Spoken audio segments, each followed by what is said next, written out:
আমাদের কর্মকর্তাগণ সবার কাছে একটা অনুরোধ করেছেন, আমারও একই অনুরোধ যে আমরা যাত্রা পথে যখন যাব অবশ্যই নিজের নিরাপত্তাটা আগে দেখব। এই ঈদে যদি আপনারা কেউ না আসেন তবুও ঈদ পালন হবে, কিন্তু যে দুর্ঘটনাটাই ঘটেছে এখান থেকে আমাদের শিক্ষণীয় আছে। আল্লাহ তাদেরকে মাফ করুন এবং আমাদেরকেও কবুল করুন। আমরা যেন সবসময় নিরাপদ আগে দেখব, তারপরে আমরা আমাদের পথে চলব। বিশেষ করে আমাদের সড়ক দুর্ঘটনায় যত প্রাণহানি ঘটে তার 90% পুরুষের প্রাণহানি ঘটে।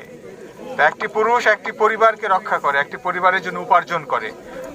আপনারা সবাই পরিবারের জন্য উপার্জন করি এবং আমাদের ছেলে মেয়েদের জন্য আমরা করি, আমাদের স্ত্রী সন্তানদের জন্য করি।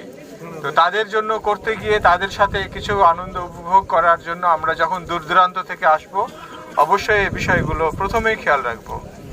আমাদের একবেলা একটু কম খেলে অসুবিধা নাই, তবে আমাদের নিরাপদ যাত্রায় যেন আমরা সামিল হই।